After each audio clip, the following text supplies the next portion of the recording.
Olá, muito boa noite, sejam bem-vindos. Recentemente, o Conselho Nacional de Trânsito, CONTRAN, anunciou uma série de medidas que alteram a legislação de trânsito brasileira. Foram novidades sobre sinalização sonora para atender à necessidade de deficientes visuais, sobre o licenciamento de veículos artesanais, aqueles criados em casa, e talvez a que tenha chamado mais atenção, a que permite fazer o pagamento de multas de trânsito com auxílio de cartões de débito e crédito e ainda parceladas. Para esclarecer essas mudanças, nós convidamos o coordenador geral de Educação no Trânsito do DENATRAN, Francisco Garonci. Muitíssimo obrigada pela sua participação aqui no nosso programa, viu? Eu que agradeço essa oportunidade de estarmos aqui falando sobre esse aspecto que é tão importante na vida de todos nós, que é o trânsito. Com certeza. É uma questão de cidadania. Não, com certeza, e de vidas, né? O DENATRAN, ele está sempre pensando em novidades, em coisas novas que possam melhorar o trânsito no Brasil, é isso? O Departamento Nacional de Trânsito ele tem esta obrigação de ser o órgão máximo executivo do Sistema Nacional de Trânsito, coordenar todas as ações, até para facilitar o trabalho dos departamentos estaduais e demais órgãos do Sistema Nacional de Trânsito. Ele também tem uma função muito importante, que é assessorar o trabalho do Conselho Nacional de Trânsito. Este sim que pode deliberar resoluções e diretrizes para a aplicação do Código de Trânsito Brasileiro, que é a lei maior que regula o trânsito no nosso país. Há muito o que se melhorar ainda no trânsito no nosso país? Há muito por ser feito. Temos trabalhado muito, diversas iniciativas para reestruturarmos o programa de formação de condutores, para levarmos a educação para o trânsito desde a mais tenra idade, no ensino fundamental, no ensino médio, promover pesquisas universitárias que desenvolvam ações na área de trânsito. Há muito o que ser feito, ainda que já tenhamos caminhado bastante nessa área. Então vamos falar um pouco sobre essas mudanças, né? Primeiramente essa questão de você poder parcelar essas dívidas, porque é interessante, né? Tem muita gente que tem muitas dívidas, que ainda não prestam atenção no trânsito, recebe muitas multas, aí termina que o carro é apreendido, não consegue tirar o carro porque o carro está lá apreendido, então termina virando uma certa confusão com relação a isso, né? Então a ideia é facilitar a vida dessas pessoas com esse parcelamento? A nossa preocupação maior é esclarecer as pessoas e orientá-las para que elas não cometam infrações e elas sequer venham a ter essas dívidas tão grandes. É verdade. Mas, diante do fato de que algumas pessoas acumulam uma quantidade significativa de infrações, e isso daí acaba muitas vezes impedindo a sua renovação da Carteira Nacional de Habilitação, ela está sempre atrelada a um veículo que impede a emissão daquele documento, então o Conselho Nacional de Trânsito achou por bem criar essa norma para deixar bem claro a forma como os departamentos de trânsito de cada estado vão poder atuar, assim como os demais chamados órgãos autuadores, são aqueles que têm a possibilidade de emitir multas, né? De realmente registrar as infrações e cobrar em cima desses condutores, como que eles farão para procedimentar, para você ter a sequência de como fazer essa cobrança através dos cartões de crédito ou débito, e as instituições financeiras promovem esse tipo de parcelamento. Então, na verdade, não é pelo que eu entendi, não é uma obrigatoriedade, é um direcionamento e diretrizes ali, se o órgão quiser fazer, a forma que ele deve fazer? A adesão por parte dos órgãos do Sistema Nacional de Trânsito ela é voluntária. Tá. O que existe agora é uma normatização nacional para que todos sigam o mesmo procedimento, e isto dá uma garantia legal para o órgão de trânsito que tinha esta intenção, mas que ainda não tinha uma base legal para agir dessa forma. Entendi. E toda e qualquer dívida relacionada àquele veículo, ela pode ser parcelada, pode entrar nesse bolo aí para fazer essa divisão? E aí o condutor ele só tem que procurar o departamento de trânsito do seu estado e identificar quais são as dívidas que ele tem e fazer a solicitação de pagamento usando um desses mecanismos, que é o cartão de crédito ou de débito. No caso do cartão de crédito, ele pode parcelar. Você sabe me...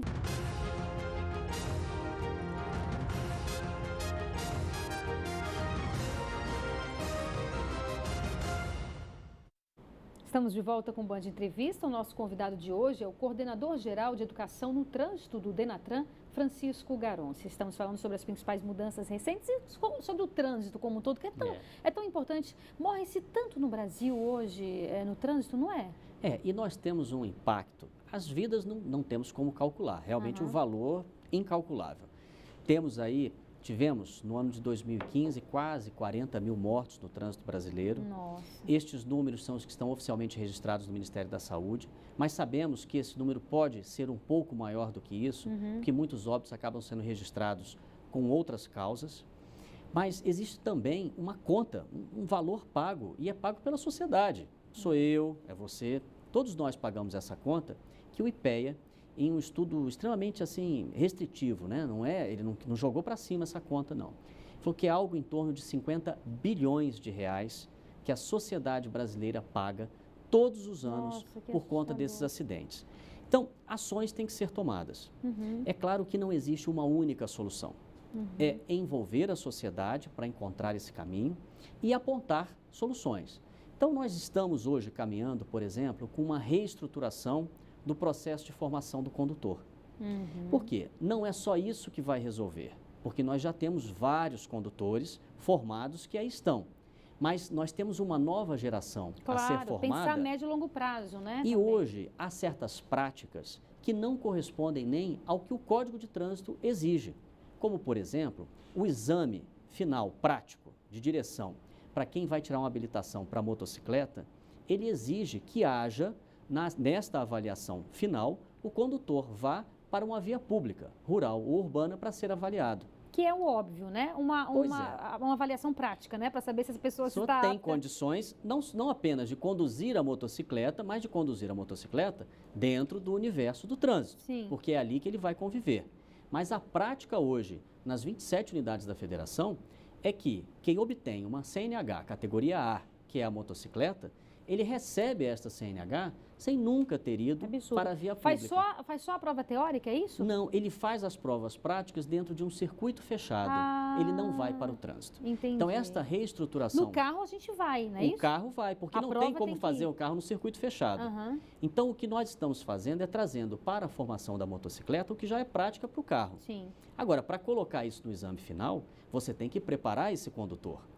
Então, nós estamos propondo ao Conselho Nacional de Trânsito e acreditamos que até o final desse ano teremos aprovado um novo processo de formação do condutor, em que deixamos muito claro ali qual é a obrigação daquele que está se formando, o candidato, a obrigação do instrutor de trânsito, deixar claro, aula por aula, o que ele tem que aprender e o que deve ser ensinado.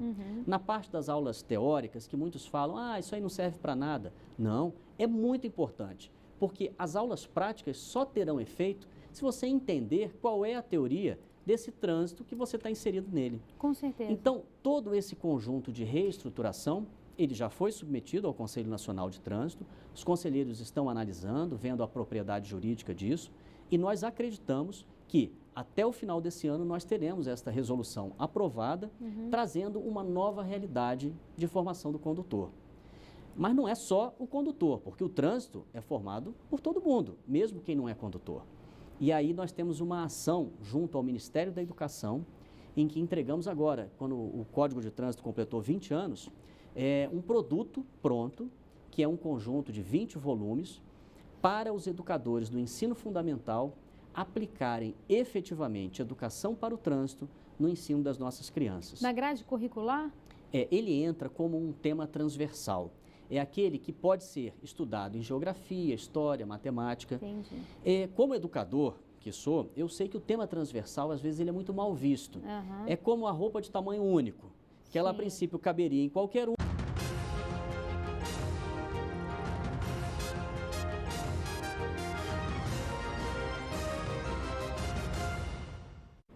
Estamos de volta com o Band Entrevista. O nosso convidado de hoje é o coordenador geral de educação no trânsito do Denatran, Francisco Garonci. Francisco, agora a gente vai falar de um assunto que é extremamente importante, que é um assunto que a gente antecipou ali no bloco anterior, que é sobre essa questão do celular no trânsito. É impressionante o número de condutores, o número de pessoas e pedestres também, muitas vezes passando na faixa de pedestre e tudo, que usa o celular. Como resolver essa questão?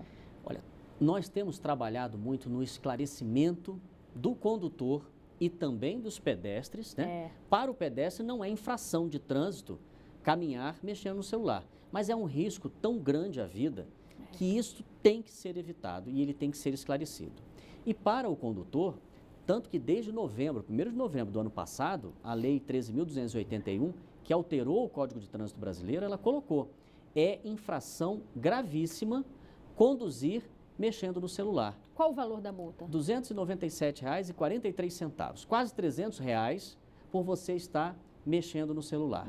Porque isto faz com que a sua atenção deixe de ser voltada para o universo do trânsito e se concentre em um aparelho. Erros, todos nós cometemos o tempo todo. É impossível você não cometer nenhum erro enquanto conduz. Só que se você está atento, você comete algum erro e imediatamente se corrige. É assim que o ser humano age. E existem ainda erros que não dependem do condutor. É uma criança que se soltou da mão da mãe e atravessou uma rua. É um animal que de repente se soltou de onde ele estava e vem para frente do veículo. É um outro veículo que por alguma razão entrou naquela via ou não prestou atenção e mudou de faixa. Se você está prestando atenção, você tem como evitar o acidente. Mas se você deliberadamente decidiu não prestar atenção e olhar para o celular, é a hora que o acidente acontece. É verdade. Então, hoje nós temos já inúmeros registros dos agentes de fiscalização de trânsito de acidentes que ficam claros que a causa é porque o condutor não estava prestando atenção. Há agentes de trânsito que nos reportam situações que são assim muito tristes, de acidentes em que o condutor acaba falecendo, morre no acidente e quando vai se fazer o resgate está lá o corpo com o celular na mão. É uma coisa então, seríssima. isto é uma coisa grave. Gravíssima. As pessoas têm que ter a percepção do risco. É muito arriscado conduzir mexendo no celular. Então, a melhor opção, coloque ele no modo avião, desligue, porque não existe nada mais importante do que a sua vida e a vida das pessoas que estão ao seu redor no trânsito e que dependem da sua atenção. Então, esta é uma preocupação nossa em esclarecer não só condutores, mas pedestres, ciclistas, os motociclistas. É inacreditável, mas há motociclistas mexendo no celular enquanto estão sobre a motocicleta. São ações que nós sabemos que a gravidade é muito grande e o número de acidentes decorrentes disso tem aumentado. Por isso, a alteração na lei, transformando isso em uma infração gravíssima, 7 pontos na carteira, na CNH, valor de R$ 300. Eu digo, e essa multa, esses R$ 300, isso é o de menos. É o de menos, é exatamente isso, porque olha só, a pessoa pode morrer, a pessoa pode matar, a pessoa pode ficar paraplégica, pode ficar paralítica, pode fazer o outro também da mesma coisa. E depois, não adianta dizer, meu Deus, eu não deveria ter feito isso. Então, realmente, as pessoas precisam se conscientizar. E eu confesso que eu estou falando isso para mim também. A gente precisa se conscientizar, não é? Ter a percepção do risco. Nós estamos aqui conversando, por um acaso, se aparecesse aqui no estúdio, ali na frente, uma cobra jararaca e ficasse ali, paradinha. Muito provavelmente essa gravação seria interrompida, o programa ia ser interrompido e nós íamos dar um jeito de tirar essa cobra daqui. Porque temos muito clara a percepção do risco de um animal peçonhento para nós. É isso mesmo. Só que nós estamos protegidos por uma bancada. Esta cobra jamais nos atacaria enquanto estivéssemos aqui. Mas nós temos a clareza da percepção do risco. Isso. Infelizmente,